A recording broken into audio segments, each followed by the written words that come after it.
क्योंकि कपिश सर आज छुट्टी पे थे, तो मुझे बताया गया कि कपिश सर छुट्टी पे हैं, तो मैंने चलो मैं क्लास ले लेता हूँ। कोई नहीं, कुछ बच्चे तो जान पहचान के मिलेंगे ही उसमें, कुछ कुछ जानने को और कुछ नए मिल जाएंगे जानने को, क्या बात है। तो इलेक्ट्रोस्टैटिक्स आपका खत्म हो चुका है। Yes sir. इलेक्ट्रोस्टैटिक खत्म हो गया, तो अभी हम स्टार्ट करेंगे आज करंट इलेक्ट्रिसिटी। Yes sir. अच्छा ये बताओ, इलेक्ट्रिसिटी आपको क्या क्या यूज लगता है इलेक्ट्रिसिटी का? अगर आपकी लाइफ से इलेक्ट्रिसिटी कट जाए, बिल्कुल कट जाए, तो क्या क्या प्रॉब्लम हो सकती है? या फिर ये बताओ कितना इंपॉर्टेंस है इलेक्ट्रिसिटी का अपनी लाइफ? ऑनलाइन सब कुछ बंद हो जाएगा। ऑनलाइन सब कुछ बंद हो जाएगा, बिल्कुल। इलेक्ट्रॉनिक डिवाइस सब कुछ बंद हो जाएगा। और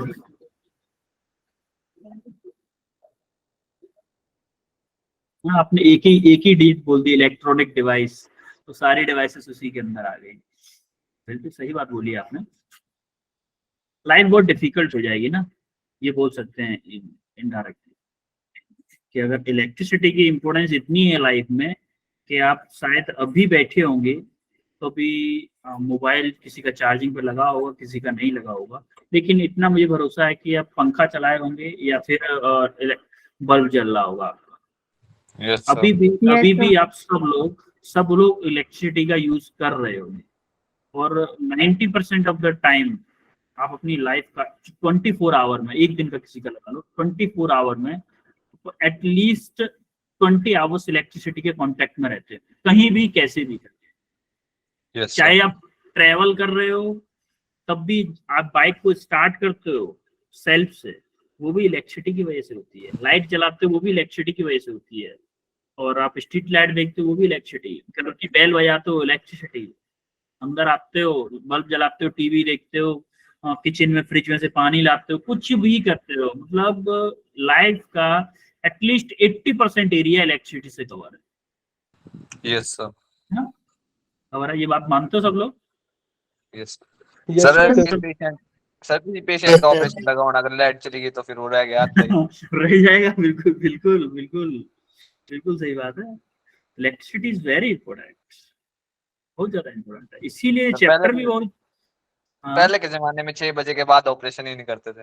हाँ हाँ, पहले जमाने नहीं होता था ना, अंधेरे में कौन करेगा।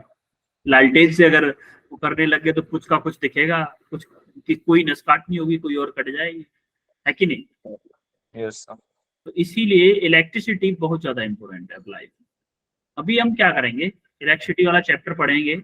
उसमें electric current, Ohm's law, drift speed और कुछ ओम्स लॉ पर क्वेश्चन करेंगे। तो सर ये कुछ जो आपने लेक्चर अभी क्लास बताया, ज्वाइन नहीं हो रही? ज्वाइन नहीं हो रही? सर नहीं हो रही यस सर। सर। ग्रुप में एक डाल रहे हैं second, message.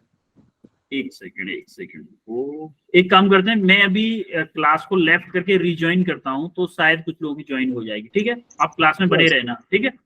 Yes sir. Yes sir. Yes sir. Okay okay.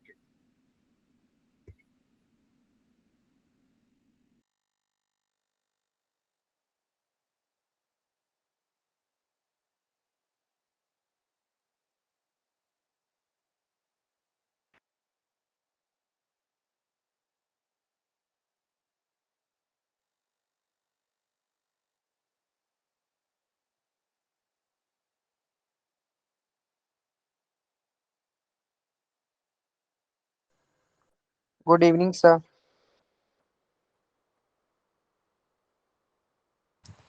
आज पुराने सर हैं, आज नहीं नए sir. Good evening sir. Good evening. Very good evening. कैसे हो, कैसी चल रही है पढ़ाई? सर आवाज नहीं आ रही आपकी। Good evening sir. अब मेरी आई। आवाज नहीं आ रही? अब आई आवाज? Yes sir. यस सर ठीक आ है रही है। ठीक है ठीक है, अभी स्क्रीन शेयर करने दो एक बार। सर आपने +1 में पढ़ाया था मुझे। हाँ हाँ, सर प्लस मुझे वन, भी। बिल्कुल बिल्कुल पढ़ाया होगा, +1 में पढ़ा था हूँ पहले। Yes sir. अभी अभी पुराने सर प्लस, है अपन। अब आपको अभी तो प्रोफेसर पढ़ा रहे हैं ना 12th में? Yes yes sir. Sir. Yes जैसा कि सर। अभी अभी हमारा डिस्कशन हुआ था। सर शुरू मैंने आपको बहुत मिस किया, हमारे सर चले गए। अरे नहीं, और सर दूसरे सर मिले भी थे तो उसकी खुशी भी तो होनी चाहिए थी।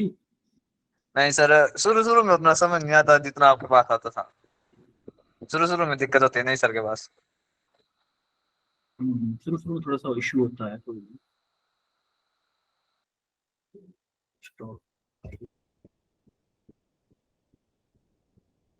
शुरू शुरू में ऐसा होता है ना, थोड़ा सा होता है, कोई नहीं, एक बॉन्ड बन जाता है ना टीचर के साथ में। Yes sir yes. हमें भी लगता था कि हमारे सर जाएंगे, हम अदर आएंगे, उनको समझ में आएगा कि नहीं आएगा, तो सब समझ में आता है, कोई नहीं, पढ़ाते सब अच्छा है एकदम। अब आता है यूज ऑफ इलेक्ट्रिसिटी पे। हमने जैसा कि आप लोगों ने सबने बताया, मैंने तो कुछ नहीं बताया, आप ही ने बताया सब कुछ कि सर लाइफ बहुत डिफिकल्ट हो जाएगी। कि आप देख सकते हो कि इलेक्ट्रिसिटी का यूज करके आप मोटरसाइकिल में भी इलेक्ट्रिसिटी का यूज होता है, कार में भी होता है। जो ब्लेंडर आप जूस पीते हो ना, mango shake, sorry shake, banana shake जो भी पीते हो, या फिर मार्केट में मैंगो जूस पीते हो, वो भी आप ब्लेंडर से ही बनाते हो। और ग्राइंडर वगैरह जो घर में फिटिंग वगैरह में यूज होता है, आप ओवन देख लो, किचन में रेफ्रिजरेटर देख लो, एसी देख लो, आप आयरन जो प्रेस करके कपड़े पहनते हो, लाइटिंग में देख लो आप, बल्ब, टॉर्च, ये सारी चीजें जितनी आपको दिख रही हैं, सारी चीजों की इलेक्ट्रिसिटी के बिना सब बेकार है कि नहीं बेकार। अगर इलेक्ट्रिसिटी नहीं तो अब फोन चार्ज नहीं होगा, फोन चार्ज नहीं होगा तो हम लोग आप लोग मिलते ही नहीं कभी, है कि नहीं। इसीलिए इलेक्ट्रिसिटी बहुत ज्यादा इम्पोर्टेंट है, इसीलिए चैप्टर भी इम्पोर्टेंट है। अब हम आते हैं इलेक्ट्रिसिटी से पहले हम थोड़ा सा जानेंगे कि मटेरियल्स के बारे में। मटेरियल्स के बारे में सिर्फ थोड़ा सा बेसिक जानकारी जानेंगे, बेसिक नॉलेज लेंगे। क्यों? क्योंकि देखो ये वाला चैप्टर आपको मॉडर्न फिजिक्स में पढ़ाया जाएगा, इन मटेरियल्स के बारे में। एक्चुअली मटेरियल्स के बारे में ही पढ़ाया जाएगा, कंडक्टर्स, इंसुलेटर, सेमीकंडक्टर, तीनों चीजें आपको उसमें पढ़ाया जाएगा मॉडर्न फिजिक्स में। यानी कि इसका 12th की फिजिक्स का लास्ट में चैप्टर आता है, मॉडर्न फिजिक्स वाला पार्ट आता है कि यूनिट है पूरी, उसमें 3-4 चैप्टर है, उसमें पढ़ाया जाएगा in detail, full to full detail में पढ़ाया जाएगा। अभी हमें जितना यूज का है इस चैप्टर के लिए उतना मैं आपको बताता हूँ। देखो कंडक्टर क्या होता है। कंडक्टर होता है, जैसे कि आपको पता होगा कि जो एटम होता है उसके चारों ओर इलेक्ट्रॉन मूव करते हैं। Yes sir. मूव करते हैं ना, इलेक्ट्रॉन मूव कर रहे हैं। अब एक बात बताओ, अगर कोई बच्चा, या फॉर एग्जांपल ले लेते हैं कि अगर कोई बच्चा अपने मम्मी पापा से बहुत ज्यादा जुड़ा हुआ है, तो क्या वो घर छोड़ के कहीं बाहर पढ़ने जा सकता है क्या? मतलब बहुत ज्यादा बाउंडेड है वो, उनके बिना 20 साल का हो गया तब भी उनके बिना एक पल दूर नहीं रह सकता। इसका मतलब वो टाइटली बाउंडेड है। वो अगर जैसे आप लोग हैं, हम लोग हैं, मैं भी हूँ, मैं भी घर से बाहर गया था पढ़ने के लिए, तो हम ज्यादा टाइटली बाउंडेड नहीं है। इसका मतलब ये है कि हम लोग दूर जा सकते हैं, जरूरत पड़ने पर दूर जा सकते हैं, बस हमें कुछ दूर भेजने का एक रीजन चाहिए या एक फोर्स चाहिए। सिमिलरली हमारा कंडक्टर में होता है कि सम इलेक्ट्रॉन्स, जो इलेक्ट्रॉन बाहर मूव कर रहे हैं, some electrons are weakly bound to its atom, ये अपने एटम से वीकली बाउंड होते हैं। तो वीकली बाउंड होता है इसका मतलब क्या होता है, और ये वीकली जो बाउंड होते हैं उन्हीं को ये फ्री टू मूव होते हैं, यानी कि मूव करने के लिए फ्री होते हैं, इसीलिए इनको फ्री इलेक्ट्रॉन्स बोला जाता है। अब होता क्या है, जैसे कोई कंडक्टर है, उसको इलेक्ट्रिक फील्ड में रखा गया, इलेक्ट्रिक फील्ड जो आप लास्ट चैप्टर में पढ़ चुके हो उसमें रखा गया, तो उसके क्या होता है, इलेक्ट्रॉन्स जो वीकली बाउंडेड थे वो भागने लगते हैं पॉजिटिव चार्ज की तरफ। तो पॉजिटिव चार्ज की तरफ जैसे ही भागने लगेंगे तो फ्लो ऑफ चार्ज को ही हम क्या बोलते हैं, करंट। इससे आगे आप डेफिनेशन पढ़ेंगे। तो चार्ज का फ्लो होने लगता है, यानी कि जैसे अगर इस पर इलेक्ट्रिक फील्ड लगाएंगे तो मान लो ये इलेक्ट्रॉन इस डायरेक्शन में मूव करने लग गए, सारे के सारे इलेक्ट्रॉन तो किसी न किसी डायरेक्शन में ही फ्लो कर रहे हैं ना, तो फ्लो ऑफ चार्ज को ही हम करंट बोलेंगे। भाई अगर वीकली बाउंडेड होंगे तो उन पर कुछ फोर्स लगाओ, बोलो भगो यहां से, तो भाग जाएंगे। अगर टाइटली बाउंडेड होंगे तो फोर्स कितना भी लगाओ नहीं भागेंगे। समझ में आ रहा है कि नहीं आ रहा है? Yes sir. मैं आपको थोड़ा बेसिक लैंग्वेज में, अपना डेली लाइफ की लैंग्वेज में यूज करके बताना चाह रहा था, इसलिए यूज किया था मैंने। अब देखो इंसुलेटर में क्या होता है, all electrons are tightly bounded, there are no free electron to move. इसमें क्या होता है, जो एटम होता है उसके जो बाहर इलेक्ट्रॉन होते हैं, फ्री इलेक्ट्रॉन्स जो होते हैं वो टाइटली बाउंडेड होते हैं। भाई ये कितना भी फोर्स लगाओ ये अपने एटम को छोड़ के नहीं जाने वाले। अब चार्ज का फ्लो इसमें, इसका मतलब अगर ये अपने एटम को छोड़ के नहीं जाएंगे तो चार्ज का फ्लो पॉसिबल नहीं हो पाएगा, नहीं हो पाएगा ना चार्ज का फ्लो। Yes, sir. अब अगर चार्ज का फ्लो पॉसिबल नहीं होगा हो पाएगा, इसीलिए ये do not allow the flow of electricity. अब अगर कोई आपसे पूछे कि कंडक्टर में इलेक्ट्रिसिटी क्यों फ्लो हो जाती है और इंसुलेटर में क्यों नहीं होती, तो आप रीजन दे सकते हो उनको। आज के बाद आपको उनको रीजन देना है, क्योंकि कंडक्टर में क्या होता है, कुछ इलेक्ट्रॉन्स अपने एटम से वीकली बाउंडेड होते हैं। जैसे हम उनसे बैटरी कनेक्ट करते हैं या फिर किसी इलेक्ट्रिक फील्ड में रखते हैं, तो जो वीकली बाउंडेड इलेक्ट्रॉन है वो अपनी जो एटम को छोड़ के मूव करने लगते हैं। और करंट क्या होता है, करंट होता है मोशन ऑफ चार्ज या फिर फ्लो ऑफ चार्ज। और कंडक्टर में चार्ज का फ्लो पॉसिबल है, इसीलिए कंडक्टर इलेक्ट्रिसिटी का फ्लो कर पाते हैं, और यही इंसुलेटर में पॉसिबल नहीं है और इसीलिए इंसुलेटर नहीं कर पाते हैं। सेम बात आती है सेमीकंडक्टर का। भाई सेमीकंडक्टर क्या करता है, सेमीकंडक्टर दोनों का काम करता है। अगर सेमीकंडक्टर को लो टेम्परेचर पे यूज करो तो उसके जो एटम जो इलेक्ट्रॉन्स होते हैं वो टाइटली बाउंडेड होते हैं। तो अगर हायर टेम्परेचर पे यूज करो तो वो क्या होते हैं, एज अ कंडक्टर का बिहेव करता है कि कुछ इलेक्ट्रॉन फ्री हो जाते हैं उसके, यानी कि वो इलेक्ट्रिसिटी तो अलाउड करता है लेकिन कंडक्टर की बराबर फ्लो नहीं कर पाता। कंडक्टर से कम इलेक्ट्रिसिटी फ्लो करता है और इंसुलेटर से ज्यादा। भाई इंसुलेटर तो बिल्कुल भी नहीं करता ना, तो इंसुलेटर से तो अच्छा है सेमीकंडक्टर। समझ में आ रहा है कंडक्टर, इंसुलेटर, सेमीकंडक्टर में डिफरेंस? तीनों चीजें क्लियर हुई आपको? Yes sir. Yes sir. Yes sir. Response करो, ऐसा नहीं मतलब नए सर हैं तो आप रेस्पॉन्स नहीं करोगे यार, ऐसा ना करो। रेस्पॉन्स करो तभी मजा आएगा पढ़ने में। बोरियत क्लास लगती है, ऐसा लगता है कि मैं पता नहीं दीवार को पढ़ा रहा हूँ या फिर मैं खुद ही पढ़ रहा हूँ क्या, ऐसा लगता है। अब देखो इलेक्ट्रिक करंट क्या होता है, इलेक्ट्रिक करंट होता है simply flow of charge. Charge का कितना फ्लो हो रहा है पर सेकंड, उसी को हम इलेक्ट्रिक करंट बोलते हैं। Flow of charge per unit time is called electric current. किसी स्मॉल टाइम इंटरवल के लिए कर रहा हूं तो dq क्वांटिटी कर लो, ठीक है। अब जैसे कि मान लो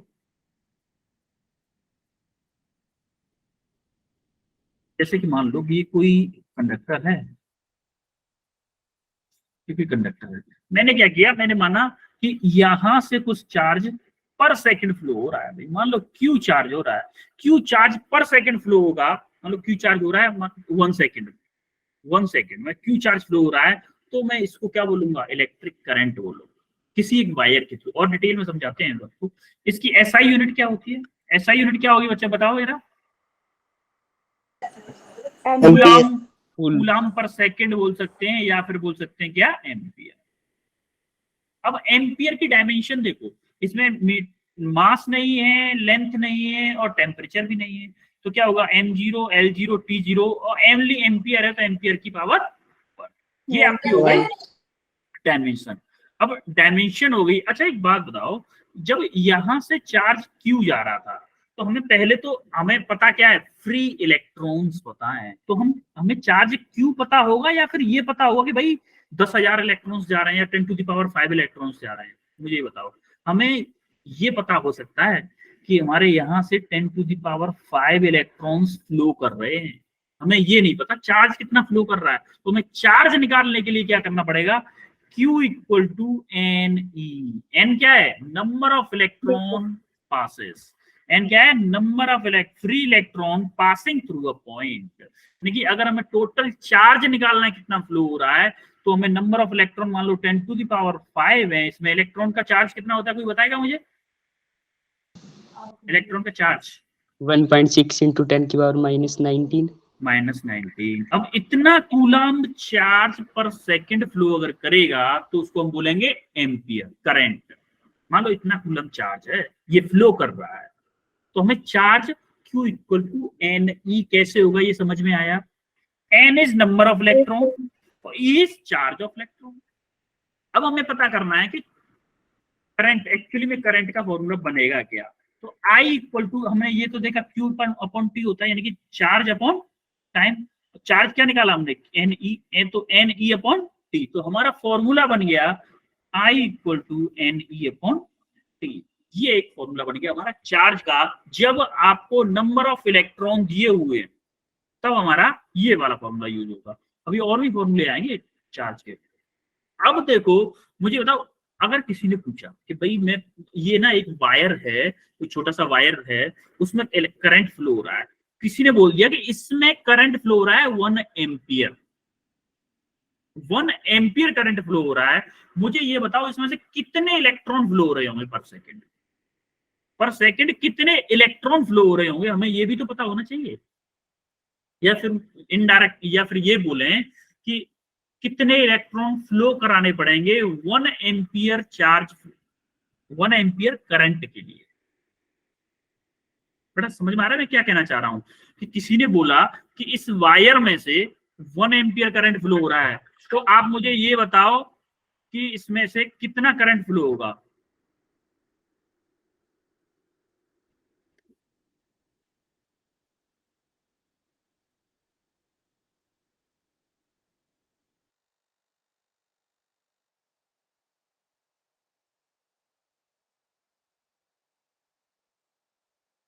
सर म्यूट हो गया है mic mic.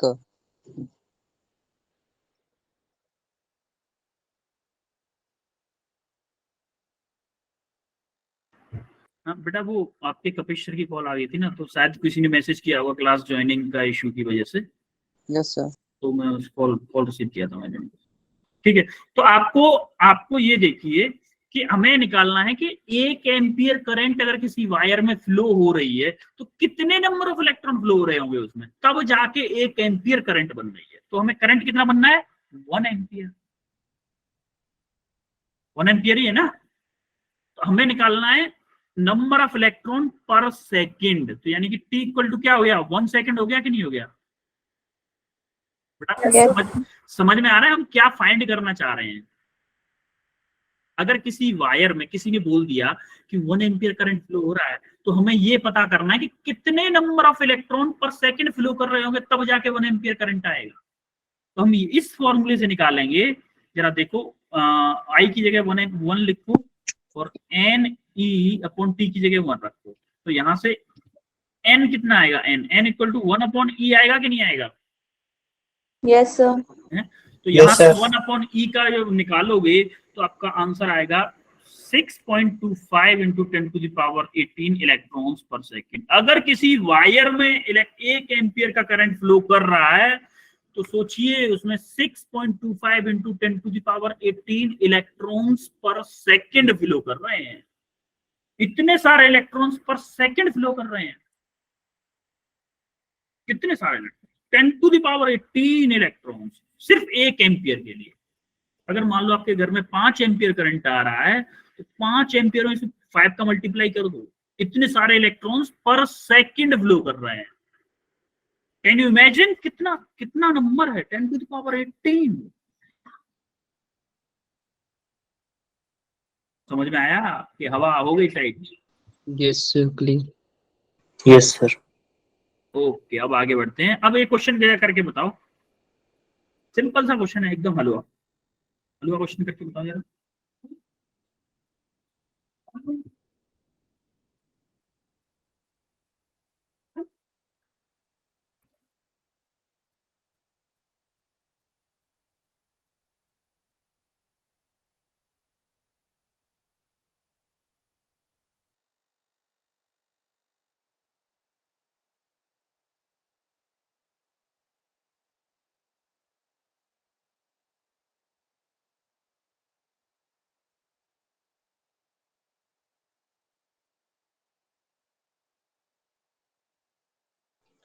— 50.8 into 10 raised to power 18.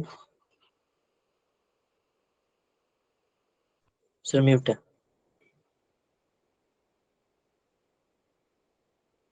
और किसी का आंसर आया?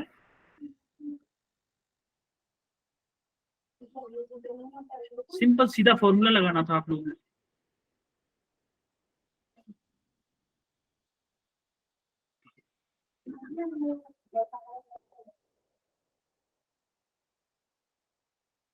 So 50 into 10 की पावर 18.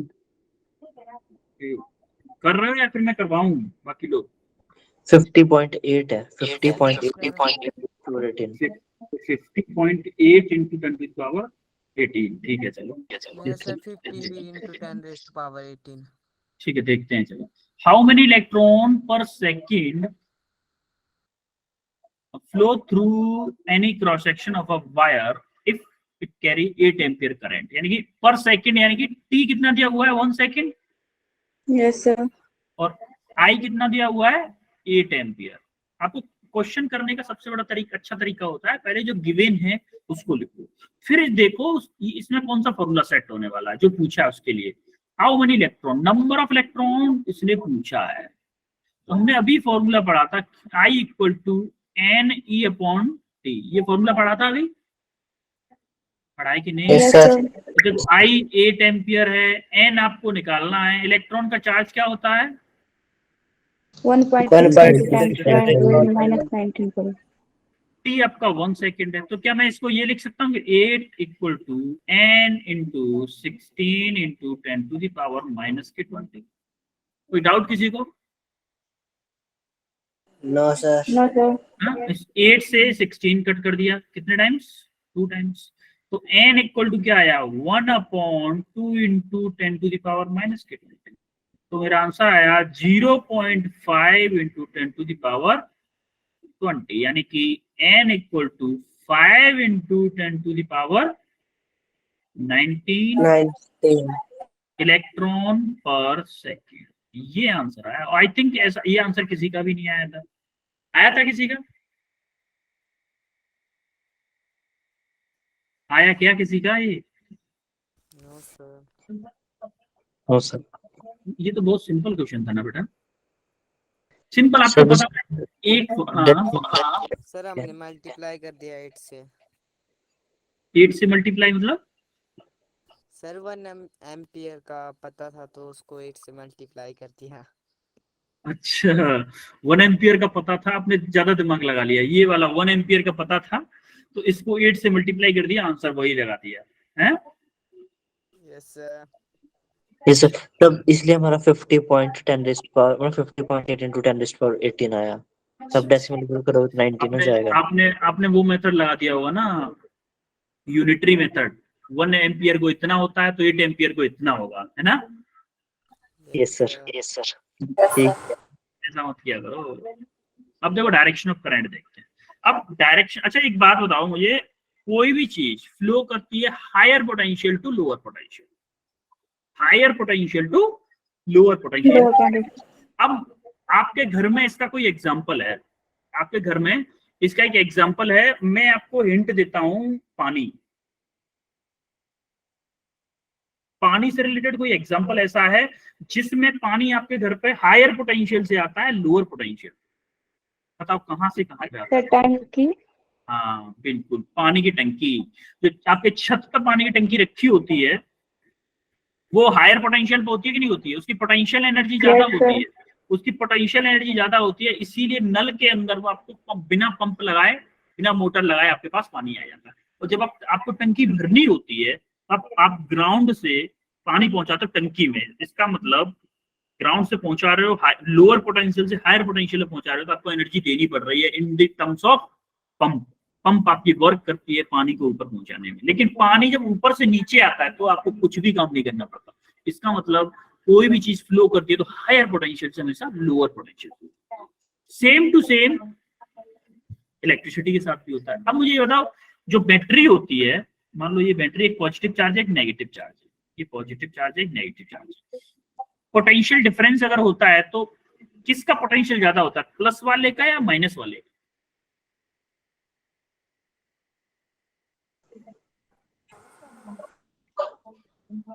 पॉजिटिव का, क्योंकि हायर से लोअर में करेगी। हाँ, हमेशा प्लस वाले का V होता है और इसका 0 होता है, इसीलिए हम बोलते हैं पोटेंशियल डिफरेंस। आपको सर ने बताया होगा पोटेंशियल डिफरेंस इज V। भाई 0 और V के बीच में पोटेंशियल डिफरेंस तभी तो V होगा, तभी तो होगा ना। Yes, sir. इसका मतलब आप ये भी बोल सकते हो कि हमेशा करंट किधर से किधर फ्लो होगी, higher potential to lower potential. और हायर पोटेंशियल कौन है? V। यानी कि अगर करंट ऐसे करके कोई रजिस्टर लगा हुआ है तो करंट हमेशा हायर पोटेंशियल यानी कि इस साइड से फ्लो होगी, ऐसे चल के जाएगी, ऐसे चल के जाएगी और इस डायरेक्शन में आएगी लोअर पोटेंशियल। क्या ये क्लियर है इतना? हायर पोटेंशियल से लोअर पोटेंशियल। चलो और एक तरीके से समझते हैं, इसको हटाओ, और एक तरीके से समझते हैं इलेक्ट्रिसिटी का फ्लो कैसे होता है। देखो ये एक पॉजिटिव टर्मिनल हुआ, ये negative terminal.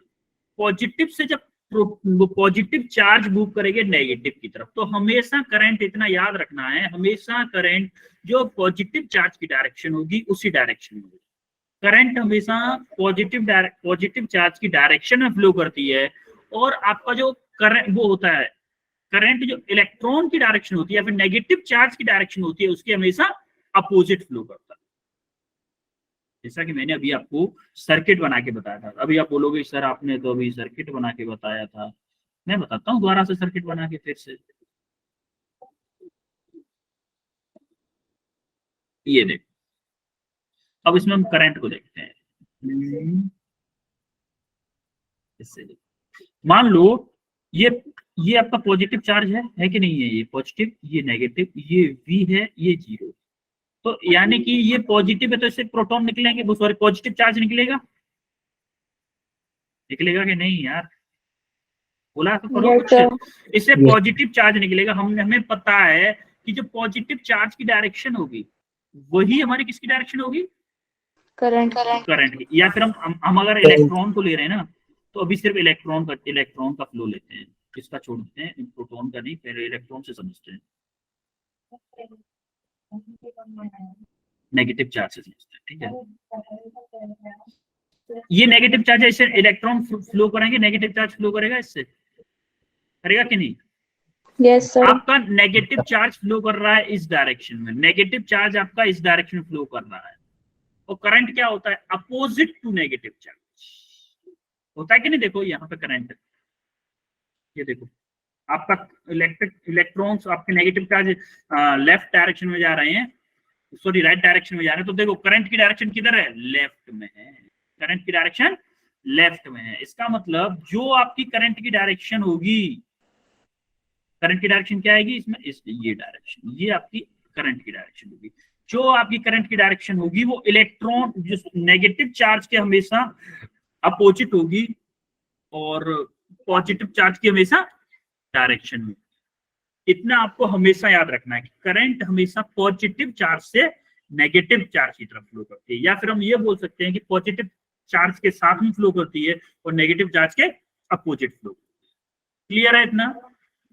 Yes, sir.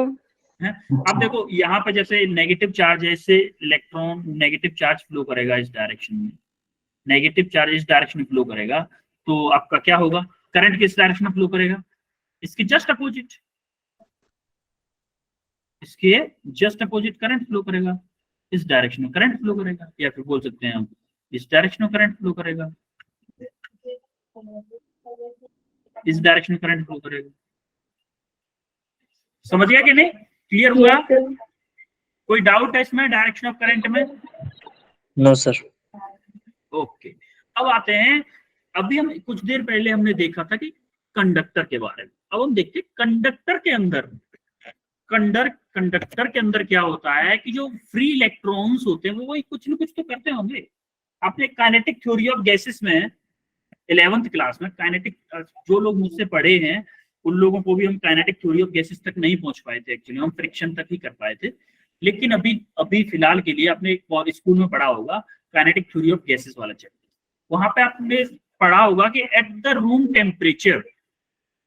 Temperature हमारे जो इलेक्ट्रॉन्स होते हैं वो रैंडम मोशन करते हैं। उसके अंदर रैंडम मोशन कैसे करते हैं भाई, ये भी चीज देखते हैं, जरा थोड़ा फील करिएगा, थोड़ा सा दिमाग से, थोड़ा ध्यान से, ठीक है। मान लो आपका इलेक्ट्रॉन पहले यहाँ पे था, वो पहले ऐसे गया, फिर किसी इलेक्ट्रॉन से टकरा गया।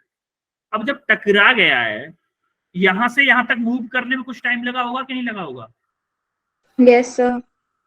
यहां पर किसी इलेक्ट्रॉन से टकरा गया तो क्या इसकी वेलोसिटी 0 हो जाएगी टकराने के बाद में? अगर हम किसी चीज से टकराते हैं, टकराने के बाद में अदर किसी दिशा में डायरेक्शन में मूव करते हैं, तो हमारी एक इंस्टेंट के लिए वेलोसिटी 0 होती है कि नहीं होती है? Yes, sir. तो यहाँ पे ये वेलोसिटी इसकी 0 हुई, मान लो, फिर उसके बाद इधर आया, उसके बाद इधर आया, और उसके बाद इधर आने के बाद यहाँ पे फिर किसी से टकराएंगे, फिर अदर किसी इलेक्ट्रॉन से टकराएंगे, क्योंकि देखो इलेक्ट्रॉन 10⁻18 थे 1 एम्पियर के लिए, तो इलेक्ट्रॉन बहुत सारे हैं, ये आपस में टकराते रहते हैं। उसके बाद क्या हुआ, ये मान लो यहाँ पे यहाँ पे आया, उसके बाद फिर ये यहीं पे आ गया, लमसम यहाँ पे आ गया। तो जो इलेक्ट्रॉन की मोशन आप देख पा रहे हो इसमें एनिमेशन में आप देख पा रहे हो कि जब तक इस पे मटेरियल पे, कंडक्टर पे कोई भी इलेक्ट्रिक फील्ड नहीं लगाया जा रहा है, तब तक ऐसे ही रैंडमली मोशन करते रहेंगे, ऐसे आगे पीछे करते रहेंगे, आपस में टकराते रहेंगे, लेकिन कोई भी नेट डिस्प्लेसमेंट नहीं होगा। नेट डिस्प्लेसमेंट देखो, आप यहाँ पे देखोगे इस पॉइंट में और इस पॉइंट में क्या कोई नेट डिस्प्लेसमेंट है? No, sir. No net displacement, no, या फिर नो ड्रिफ्ट बोल देते हैं, नो नेट डिस्प्लेसमेंट और नो ड्रिफ्ट। ये कब है? जब आप कोई भी इलेक्ट्रिक फील्ड अप्लाई नहीं कर रहे हो, तब इसका कोई भी ड्रिफ्ट नहीं होता है, कोई भी ड्रिफ्ट इसमें नहीं होता है। अब होता क्या है कि जैसे ही ये मूव कर रहा है, कोई ड्रिफ्ट अगर नहीं हो रहा तो कर क्या रहे हैं अंदर?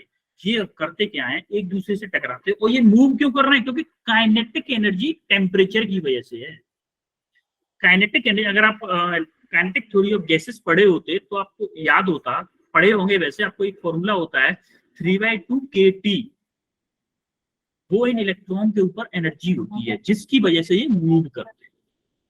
ये देखो 3/2 kT, जिनकी वजह से अब हम क्या चाह रहे हैं, ये इसकी स्पीड निकालना चाह रहे हैं कि भाई ये आपस में लड़ रहे हैं, ऐसे घूम रहे हैं, उसी जगह पे लौट के भले ही आ रहे हैं, लेकिन किसी स्पीड से तो मूव कर रहे होंगे, तो वो स्पीड निकालने की कोशिश कर रहे हैं। तो हमने ये क्या किया, काइनेटिक थ्योरी ऑफ गैसेस से लिया, ये नॉर्मली आपका ½ mv² इसकी काइनेटिक एनर्जी। तो हमने यहाँ से V निकाला 3 kT/m। ये K क्या है? Planck's constant. अब इसकी वैल्यू रखी 3 × 1.38 × 10⁻⁻23 into temperature at room temperature होता है 300 डिग्री केल्विन। 300 केल्विन आपने नॉर्मल रूम टेम्परेचर 300 केल्विन लेते हैं, काइनेटिक थ्योरी ऑफ गैसेस में भी लेते हैं, और नॉर्मली किसी भी कैलकुलेशन में हम रूम टेम्परेचर को 300 केल्विन लेते हैं। और नीचे आ गया मास ऑफ इलेक्ट्रॉन। अब इसको जब कैलकुलेट करोगे तो आपकी स्पीड आ रही है 10⁵ के ऑर्डर की, 1.1 नियर अबाउट 10⁵ मीटर/सेकंड। आप सोचो कि एक कंडक्टर, आपने ऐसे हाथ में कोई रॉड ली है, इलेक्ट्रॉन, इसमें आयरन रॉड है ये मान लो, तो इसके अंदर मान लो ये क्या है, देखो मैं आपको बताऊं, ये कोई छोटी सी रॉड थी, आयरन रॉड है मान लो, तो आयरन रॉड का एक छोटा सा एरिया है, ये जूम करके दिखाया है मैंने, जूम एटलीस्ट 100 टाइम जूम किया है, तब आपको इलेक्ट्रॉन दिख पा रहे हैं। ये छोटा सा एरिया है, ये इस छोटे से एरिया में इलेक्ट्रॉन ऐसे मूव कर रहे हैं, लेकिन इलेक्ट्रॉन का नेट डिस्प्लेसमेंट 0 है, नेट डिस्प्लेसमेंट 0 है। अगर अच्छा नेट डिस्प्लेसमेंट 0 है तो क्या वेलोसिटी 0 होगी? वेलोसिटी क्या होती है, एवरेज वेलोसिटी क्या होती है? Net displacement upon total time होती है कि नहीं? अरे कुछ तो बोलो, आप लोग शांत हो गए बिल्कुल। चलो समझ में आ रहा है कि नहीं आ रहा है आप लोगों को? आ रहा है सर समझ। कुछ रेस्पॉन्स तो करो, आप तो ऐसे शांत हो गए बिल्कुल, ज्यादा हैवी हो गया क्या? मैं आपको थोड़ा सा फील दिलाना चाह रहा हूँ, डीप में चले गए थोड़े से, क्योंकि आपको अगर एक बार समझ में आ गया ना ये चीज, एक बार समझ में आ गया फिर कभी भूलोगे नहीं, आप याद करने की जरूरत नहीं पड़ेगी कभी ये चीज कि इलेक्ट्रॉन जब रैंडम मूव कर रहे हैं, अभी इस पे इलेक्ट्रिक फील्ड अप्लाई नहीं किया, अभी हमने बैटरी कनेक्ट नहीं की है, तब ये मोशन है 10⁵ मीटर/सेकंड। अब 10⁵ मीटर/सेकंड का मतलब क्या है? 100 किलोमीटर/सेकंड। एक सेकंड में 100 किलोमीटर की डिस्टेंस चल लेता है। एक सेकंड में 100 किलोमीटर, सोचो कितनी हाई स्पीड है इलेक्ट्रॉन की, मटेरियल के अंदर है ये स्पीड, एक सेकंड में 100 किलोमीटर। इसको बताने के लिए सारे वो किया गया, कैलकुलेशन की गई। अब इसकी एवरेज वेलोसिटी 0 क्यों होती है? क्योंकि देखो एवरेज वेलोसिटी का फॉर्मूला होता है net displacement upon time, total time. Displacement upon time. अब देखो जब इलेक्ट्रिक फील्ड अप्लाई नहीं किया तो डिस्प्लेसमेंट क्या है यहां से, अरे डिस्प्लेसमेंट 0 ही तो है। अरे यार आप रेस्पॉन्स नहीं कर रहे हो, कुछ तो बताओ, समझ में आ रहा है कि नहीं आ रहा है आप लोगों को? आ रहा है सर समझ। आ रहा है सर। हाँ यस नो कुछ बोला करो। डिस्प्लेसमेंट 0 है कि नहीं है इसमें? डिस्प्लेसमेंट अगर Yes, sir. 0 है, 0 Yes, अपॉन sir. टाइम करेंगे तो आपका क्या आएगा 0। तो आपका इसीलिए वेलोसिटी, एवरेज वेलोसिटी इसकी 0 है। भाई एक कमरे में बंद कर दिया जाए, मान लो 10 लोग एक कमरे बंद कर दिया, गेट का ताला बाहर से लगा दिया जाए और उनसे बोला जाए आप खूब जोर जोर से दौड़ो इस रूम में, तो वो कितना भी दौड़ लें लेकिन वो रूम से बाहर तो नहीं आ सकते ना, क्योंकि गेट लगा हुआ है। यही कंडीशन इलेक्ट्रॉन्स के साथ है। उन जो रूम के अंदर बंद है उनका नेट डिस्प्लेसमेंट 0 है, उनकी स्पीड तो है लेकिन वेलोसिटी नहीं है। स्पीड है लेकिन वेलोसिटी नहीं है। समझ में आ रहा है आप लोगों को? Yes sir. वही कंडीशन इन इलेक्ट्रॉन्स के साथ है। वो अंदर मूव कर रहे हैं किससे, 100 किलोमीटर पर सेकंड से, लेकिन आगे नहीं बढ़ रहे हैं। वो वहीं जहां पर मूव करते हैं टकराते हैं फिर वापस आ जाते हैं, टकरा टकरू के वापस आ ही जाते हैं, लेकिन आगे नहीं बढ़ते हैं। अब आते हैं हम ड्रिफ्ट वेलोसिटी पर। ड्रिफ्ट वेलोसिटी कैसे निकालेंगे? जो हमने अभी पीछे कंसेप्ट पढ़ा है उसी कंडक्टर को अब हम बैटरी से कनेक्ट करेंगे। उसी कंडक्टर को अब हम बैटरी से कनेक्ट, अब हमने क्या किया, उस कंडक्टर को बैटरी से कनेक्ट कर दिया। बैटरी से कनेक्ट किया तो क्या हुआ, बैटरी से जैसे कनेक्ट किया तो उस इलेक्ट्रॉन्स जो थे उन पे एक फोर्स लगने लगा इलेक्ट्रिक फील्ड की वजह से। अब वो जो फोर्स लगने लगा है उसकी वजह से क्या हो रहा है, इलेक्ट्रॉन मूव करने लगा। अब देखो पहले मोशन क्या हो रहा था, अभी देखो पहले वाला मोशन देखते हैं। पहले हमारा क्या मोशन हो रहा था, मान लो यहाँ से कोई इलेक्ट्रॉन स्टार्ट किया, यहाँ पे गया, यहाँ पे टकराया, यहाँ पे आया, यहाँ पे टकराया, यहाँ पे आया, यहाँ पे टकराया और यहीं पे जाके पहुंच गया, यानी कि 0 डिस्प्लेसमेंट था। अब जब हमने इलेक्ट्रिक फील्ड अप्लाई कर दिया, अब इलेक्ट्रिक फील्ड अप्लाई करने के बाद हम मान लो यहां से ऐसे यहां तक गया, यहां से गया यहां तक आया, यहां से गया यहां तक आया, यहां से यहां तक, मान लो यहां से गया यहां तक आ गया। तो अब देखोगे आप तो आपको आपका नेट डिस्प्लेसमेंट कुछ कुछ मिलेगा। नेट डिस्प्लेसमेंट आपको कुछ न कुछ, या तो इसको हम बोलते हैं ड्रिफ्ट। अब वेलोसिटी क्या थी, net displacement upon total time था कि नहीं था 11th क्लास में? Yes sir. ठीक है नहीं? Yes, sir. अब हमें जब जो हमें ड्रिफ्ट वेलोसिटी निकालनी है वो हमारी इसी की वजह से आती है। ये जो ड्रिफ्ट वेलोसिटी निकाले वो इस ड्रिफ्ट की वजह से आती है, इस ड्रिफ्ट की वजह से आती है। जब इलेक्ट्रिक फील्ड या फिर बैटरी कनेक्ट नहीं थी तब आपका ड्रिफ्ट 0 था।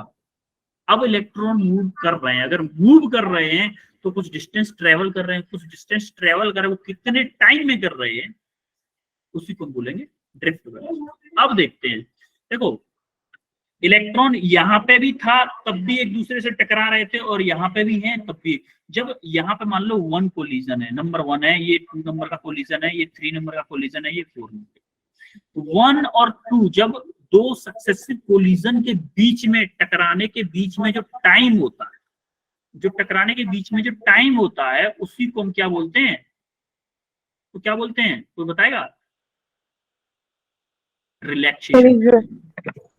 Relaxation time.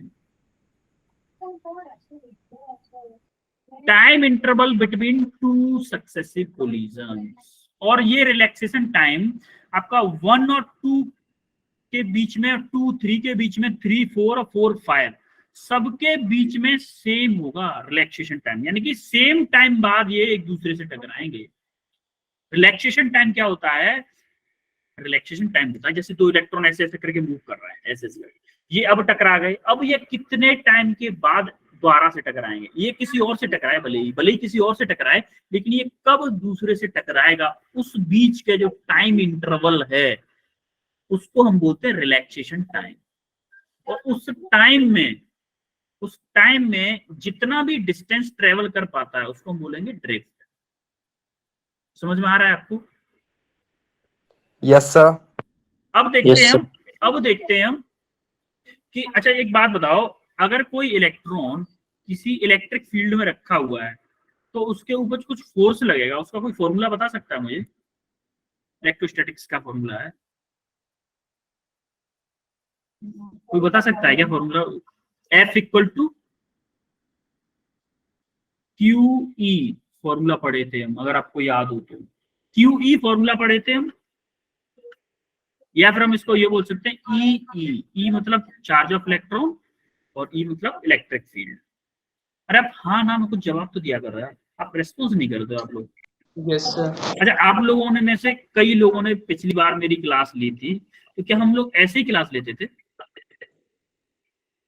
काफी लोगों ने क्लास ली थी मेरी 11th क्लास में। तो आप रेस्पॉन्स किया करो हाँ ना में, जिससे क्लास थोड़ी इंटरेक्टिव होती है। अब इंटरेक्टिव क्लास नहीं होगी तो समझ में नहीं आता कि हम किसको पढ़ा रहे हैं, समझ में नहीं आता हम खुद पढ़ रहे हैं क्या। तो आप बोला करो क्लास में, जब तक बोलोगे नहीं तब तक नहीं समझ में आएगा ना। आप बोला करो क्लास में, सर समझ में, हाँ सर हाँ क्लियर है, हाँ सर बिल्कुल बढ़िया है। ऐसे थम्स अप करने से मुझे नहीं दिखता थम्स अप आपका एक्चुअली में। जब स्क्रीन मेरे सामने होती है तो थम्स अप नहीं दिखता है। थम्स अप इसलिए नहीं दिखता क्योंकि जो जिस स्क्रीन पे मैं लिख रहा होता हूँ ना, वो शेयर आपके साथ होती है। मेरी पूरी लैपटॉप सिस्टम की पूरी स्क्रीन पे सिर्फ वही स्क्रीन होती है। तो आप क्या क्रिएटिविटी करते हो, थम्स अप देते हो या कुछ टाइप करते हो चैट बॉक्स में, वो दिखाई नहीं देती। आप जो बोलते हो वही सुनाई पड़ता है बस, और उसी के बेस पे आपकी क्लास चलती है। इसीलिए आपका रेस्पॉन्स बहुत ज्यादा जरूरी है,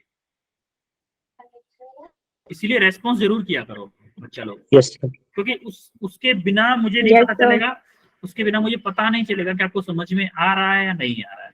और मैं कुछ बोल थोड़ी ना रहा हूँ आपको, मैं ये थोड़ी ना बोल रहा हूँ आप क्यों बोल रहे हो। आप समझ में आ रहा है यस सर बोल के अपना माइक म्यूट पे कर लो। मुझे भी अच्छा लगता है कि हाँ भाई चलो क्लास में रेस्पॉन्स आ रहा है, आराम से अच्छा लगता है पढ़ाने में, और अच्छे से समझाएंगे आपको चीजें। बिल्कुल सही अब बोला सर। हाँ, अब देखो F इक्वल टू QE हमारा फॉर्मूला था इलेक्ट्रोस्टैटिक्स में, या फिर EE पढ़ सकते हैं हम उसको। अब हमारा जैसे ही हमारा फोर्स था, जो कि हम किसी इलेक्ट्रॉन को हम इलेक्ट्रिक फील्ड में रखेंगे, उसको फोर्स लगता है E for electric charge, E for electric field. तो देखो जब ये इलेक्ट्रॉन टकराया था दूसरे से, तो उसकी वेलोसिटी 0 हो गई थी। 0 हो गई थी तो जब द्वारा मोशन में, जब दूसरे से तीसरे पे आया तब मोशन में था, तो इसका मतलब कुछ ना कुछ एक्सेलरेशन रहा होगा, उसका एक्सेलरेशन भी तो रहा होगा, तभी तो मूव किया है, दूसरे sir. कोलिजन तक गया है। तो वो एक्सेलरेशन हमें फाइंड करना है, वो एक्सेलरेशन हमें फाइंड करना है। तो इस F की जगह पे ma रख सकते हैं। F equal to ma, formula second law Newton का पढ़ा था, Yes, sir. Yes, sir. Newton second Yes, law, sir. ma equal to E। तो यहाँ से हमें एक्सेलरेशन मिल गया E capital E upon m, ये हमें एक्सेलरेशन मिल गया। अब हमें जो, जैसा कि हमने रिलैक्सेशन टाइम पढ़ा था, रिलैक्सेशन टाइम क्या था? Time interval between two successive collisions, between successive collisions, यानी कि दो सक्सेसिव कोलिजंस के बीच में जो टाइम इंटरवल होगा उसी को क्या बोलते हैं? Relaxation time. अब हम देखते हैं कि रिलैक्सेशन टाइम हमें पता है, एक्सेलरेशन हमें पता है, तो हमें ड्रिफ्ट वेलोसिटी निकालनी। देखो ड्रिफ्ट वेलोसिटी, जैसे इनिशियल वेलोसिटी जब टकराते हैं तो उसकी इनिशियल वेलोसिटी क्या हो जाती है? 0 होती है कि नहीं होती? Yes, sir. Yes, sir. हमें Yes, टाइम इंटरवल हमें पता है टाउ है, और हमें एक्सीलरेशन हमें पता है क्या? E upon m। क्या हमें वेलोसिटी नहीं निकाल सकते equation of motion use Yes, sir. करके? निकाल सकते हैं। वेलोसिटी कौन सी इक्वेशन यूज करूं? First equation, v equal to u plus at, v equal to u plus at simply use करो, Yes, और sir. v equal to vd मतलब ड्रिफ्ट वेलोसिटी, और u आपका 0 है, यहां से देखो ये आपका 0 है, 0 है, a की वैल्यू यहां से पुट कर दो, टाउ उसकी जगह पे आ गया, तो vd का एक्सप्रेशन आ गया आपका E upon m into tau. ये आपका ड्रिफ्ट वेलोसिटी का एक्सप्रेशन आ गया। अब आप देखोगे, अब आप यहां से देखोगे कि आप vd is directly proportional to tau, ये जो रिलैक्सेशन टाइम है उसके डायरेक्टली प्रोपोर्शनल है, और vd directly proportional to E, electric field के भी डायरेक्टली प्रोपोर्शनल। यानी कि अगर हमारा इलेक्ट्रिक फील्ड ज्यादा होगा, इलेक्ट्रिक फील्ड अगर ज्यादा होगा तो हमारी ड्रिफ्ट वेलोसिटी भी ज्यादा होगी, और रिलैक्सेशन टाइम अगर ज्यादा होगा तो ड्रिफ्ट वेलोसिटी, तब भी ड्रिफ्ट वेलोसिटी ज्यादा बढ़ जाएगी। भाई इस फॉर्मूले से इतना तो देख ही सकते हो आप Yes, sir. कि vd is directly proportional to tau और vd is directly proportional to E। तो ड्रिफ्ट वेलोसिटी का फंडा क्लियर हुआ आप लोगों को? Yes sir. कोई डाउट किसी को? तो टाइम का सिंबल का नेम क्या? सिंबल बेटा, सिंबल नीचे लिखे हुए हैं, vd equal to drift velocity, a equal to acceleration, tau relaxation time. क्या नेम क्या है उसका? किसका? Tau, tau, TAU। टाउ मत बोलना, ताऊ। टाउ है, tau. Yes sir, thank you sir. ठीक है। Yes. Okay, then. अब आते हैं करंट का दूसरा एक्सप्रेशन निकालना है। अब दूसरा एक्सप्रेशन इन द सेंस कि हमें करंट निकालना है किसके टर्म में? ड्रिफ्ट वेलोसिटी के टर्म। अब मान लेते हैं, चलो हम यहाँ पे इसमें इसी वाले टर्म में मान लेते हैं कि माना कि हमने यहाँ पे कोई एक छोटा सा एरिया है, छोटा सा डिस्टेंस, किस वेलोसिटी से मूव कर रहे हैं? ये ड्रिफ्ट वेलोसिटी से। मान लो डेल्टा टी टाइम ले रहा है ये इस डिस्टेंस डी को ट्रेवल करने में। मान लो ये डिस्टेंस डी है, इस डिस्टेंस डी को ट्रेवल करने में टी टाइम ले रहा है। तो क्या मैं ये डिस्टेंस निकाल सकता हूँ? डिस्टेंस का फॉर्मूला यही होगा, drift velocity into time interval. होगा कि नहीं होगा? Yes, sir. अब drift velocity into time interval से हमारी ये डिस्टेंस आ गई। अब मुझे निकालना है कि इसका वॉल्यूम क्या होगा। भाई कोई कंडक्टर है तो उसका सिर्फ एरिया थोड़ी ना होगा, एरिया एक प्लेन सरफेस का होता है। वॉल्यूम 3D में अगर कोई चीज है तो उसका वॉल्यूम होगा। वॉल्यूम होगा तो मुझे उसका वॉल्यूम निकालना है। तो वॉल्यूम क्या होता है? एरिया इंटू डिस्टेंस या फिर एरिया इंटू लेंथ, होता है कि नहीं? Yes, sir. मुझे ये वाला वॉल्यूम चाहिए, ये वाला, ये रेड वाला वॉल्यूम निकाल रहा हूँ। तो मैंने क्या किया, एरिया इंटू जो डिस्टेंस थी वो क्या थी? VD इंटू डेल्टा डी, ये वाली। अब हमने क्या किया कि हमने देखा कि इसकी वॉल्यूम चार्ज डेंसिटी क्या है, यानी कितने नंबर ऑफ इलेक्ट्रॉन हैं पर यूनिट वॉल्यूम में। क्योंकि हमें इलेक्ट्रॉन चाहिए बहुत सारे, 10⁻18 इलेक्ट्रॉन चाहिए 1 एम्पियर फ्लो करने। तो हमें ये देखना होगा कि number of electron per unit volume कितने दिए होंगे। तो उसके लिए हमने क्या किया कि हमने नंबर ऑफ टोटल चार्ज निकाला हमने। तो देखो n क्या है यहाँ पे, n है आपका volume charge density, volume charge density, यानी कि बोल सकते हो आप कि इलेक्ट्रॉन पर यूनिट वॉल्यूम। अब अगर हमें टोटल चार्ज निकालना है तो इसमें इलेक्ट्रॉन E का मल्टीप्लाई करना पड़ेगा। ये क्या हुआ आपका, Q जो था NE ही तो था, हाँ कि नहीं? हमने पहले फॉर्मूला पढ़ चुके Yes, हैं। sir.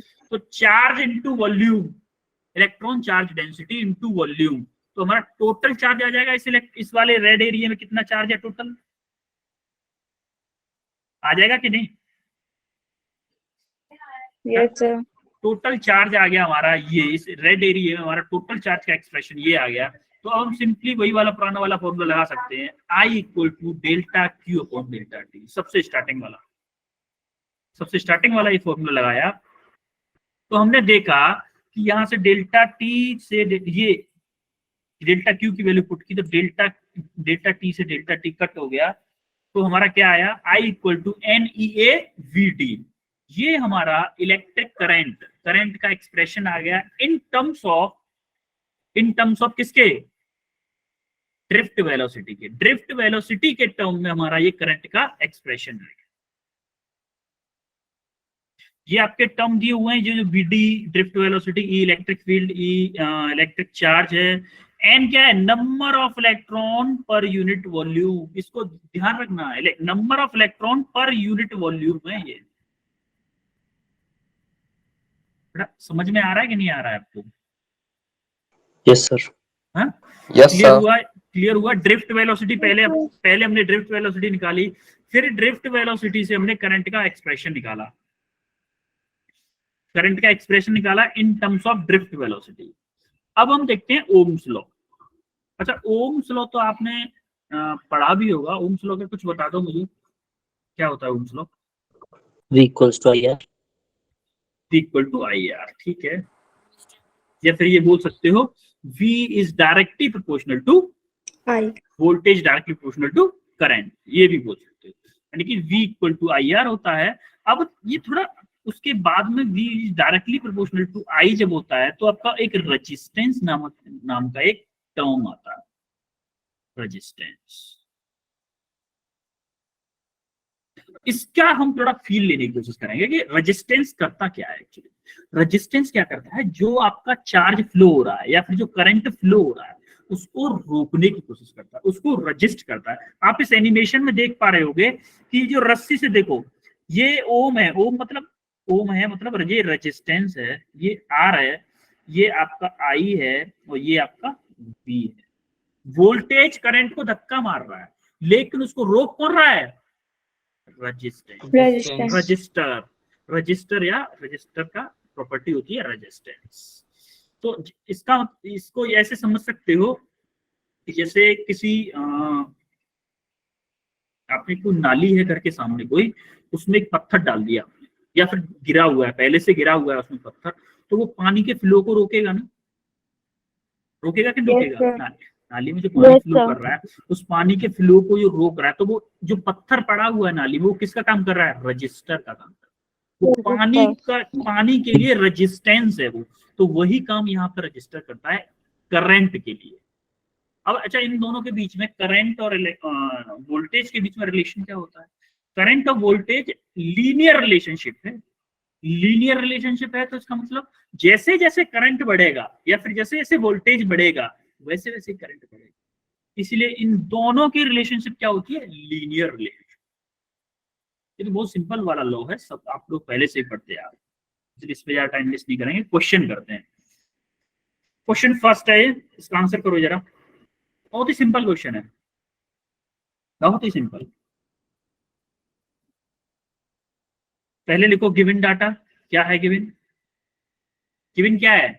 Current current flowing through a battery 10 ampere, यानी कि I इक्वल टू दिया है आपको 10 एम्पियर और रेजिस्टेंस दिया है कितना आपको 1 ओम। पूछा क्या आपको? पोटेंशियल डिफरेंस यानी कि वोल्टेज पूछा है। V equal to IR apply करो, simple. 10 into 1 equal to 10 volt. Similarly इस क्वेश्चन को करो जरा, फास्ट कर दो इस क्वेश्चन को।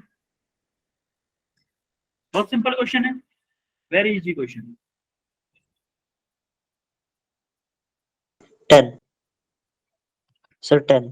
हाँ, इसका भी 10 आएगा। देखो अब I क्या है आपका 10 एम्पियर और पोटेंशियल डिफरेंस यानी कि V कितना है इसका 100 वोल्ट। आप फॉर्मूला लगा दो, V equal to IR। V कितना आपका 100, I आपको 10 दिया हुआ है, 10 दिया हुआ है इनटू R। R क्या आ गया आपका 100 डिवाइडेड बाई 10 यानी कि 10 ओम। क्लियर है? अब एक क्वेश्चन Yes, sir. इस क्वेश्चन को और बता दो बस, इसके बाद आपकी क्लास हो जाएगी। इस क्वेश्चन को और बता दो, हाउ मेनी इलेक्ट्रॉन पर second through any cross section of a wire if it carries a current of 32 ampere. यानी कि करंट आपको निकाल दिया हुआ है, I दिया हुआ है 32 एम्पियर और टाइम दिया हुआ है पर सेकंड है, इसका मतलब 1 सेकंड। अब आपको नंबर ऑफ इलेक्ट्रॉन निकालने हैं। देखो कौन सा फॉर्मूला लगेगा इसमें, 2 into 10 की पावर 20। निकालेंगे, अभी मुझे पता नहीं ऐसे तो क्या आंसर आएगा। 203 into 10 raised to power 18। Okay, देखते हैं। चलो फॉर्मूला हमने I का पढ़ा था, एक याद है आपको? कौन सा फॉर्मूला बता दो, फॉर्मूला बताओ पहले, फॉर्मूला बताओ कौन सा लगाया है आपने? I is equal to NE by T। NE/T, बिल्कुल। अब I कितना है 32 और N आपको निकालना है। E क्या है 1.6 into 10 to the power minus के 19। T क्या है 1। अब आप देखोगे यहां से कि इसको चलो ऐसे लिख लेते हैं, 32 equal to N into 16 into 10 to the power माइनस के 20, ये लिख सकते हैं। अब 16 से 32 2 टाइम्स कट गया, ठीक है। अब n कितना आएगा, n equal to 2/10 to the power माइनस के 20, यानी कि n आया आपका 2 into 10 to the power 20 electrons per second. Answer तो ये आ रहा है। तो मेरा था 210 raised to power 18। क्या आ रहा है? आप किसी का ये? सर यही बोला था मैंने। into 10 raised to power 18 मेरा ये आया 18 कैसे आया 203 आपका? मैंने अलग Sir, लगाया फॉर्मूला, आपने अलग कौन सा फॉर्मूला लगाया है? पता नहीं सही कि नहीं, मैंने q इक्वल्स टू n ही कर दिया, Q इक्वल टू NE मैंने एम्पियर इनटू जितना करंट था ना उसको इनटू चार्ज, मतलब जितने गिवन चार्ज थे उसको 1 से मल्टीप्लाई कर दिया 6.35 टू 10 रेज़्ड पावर 18 से, अच्छा अच्छा अच्छा तब मेरा आया 2.0 203 इनटू 10 रेज़्ड पावर 18। अगर डेसिमल शिफ्ट करेंगे तो 2 इनटू 10 रेज़्ड पावर 20 आ जाएगा। हाँ तो सही है ना, आपने सही तो किया है फिर, दिक्कत क्या, sir, सही किया मेरा है। यही है 2 into सही 10 किया की आपने। Power 20। 200 into 10 to the power 18 हो या फिर 2 इंटू 10 टू द पावर 20 हो, बात तो एक ही है। मेथड गलत तो नहीं है, नहीं नहीं बिल्कुल सही है, मेथड सही है। q इक्वल्स टू n वाला, Q इक्वल टू NE, नहीं मैंने sorry ampere sorry 6.35 into 10 raised power 18 को मल्टीप्लाई किया जो गिवन नंबर था 6.35, अच्छा वो वाला 6.35 अब जो स्टार्टिंग में निकाला था नंबर ऑफ इलेक्ट्रॉन्स पर एम्पियर। देखो बेटा वो हर जगह अप्लाई इसलिए नहीं हो पाएगा, यहाँ पे 1 सेकंड है इसीलिए तो ठीक है, यहाँ पे 1 सेकंड था वहां भी 1 सेकंड, तब तो ठीक है। अगर यहाँ पे 10 सेकंड दे देता, वही देख के किया सर कि 1 सेकंड है तब भी क्या था। हाँ तब ठीक है, तब ठीक है। अगर ये 10 सेकंड में दे देता ना तो आप फंस जाते। तो मेथड ऐसा सीखो जनरली कि जो यूनिवर्सल हो, हमेशा हर जगह अप्लाई हो, ठीक है। अब इसके बाद आपका ये असाइनमेंट है, होमवर्क, ठीक है। अब आपका क्लास हो गया, ठीक है। अभी आपको इसका नोट्स आपको कपिश्वर शेयर कर देंगे, मैं अभी कपिश्वर को शेयर कर दूंगा, तो कपिश्वर आपको ये वाले नोट शेयर कर देंगे और इन असाइनमेंट को सॉल्व कर लीजिएगा। और जब जो भी आंसर की वगैरह हो वो कपिश्वर जब आपकी नेक्स्ट क्लास लेंगे तो उसमें बता देंगे। Any doubt? No, sir. No, ठीक है, sir. ऑल क्लियर है, yes Yes. Sir, Yes, sir. समझ में आया आज की क्लास में आपको? Yes, Yes, sir. sir. ठीक है फिर चलते हैं। Okay, good night, very Good good night, night, sir. Good night, sir. Very good night Yes. Everyone, thank you sir, good night. You welcome, very good night, Good night, sir. Very good Good night, night, sir. Very good night, शुभ रात्रि बेटा, शुभ रात्रि।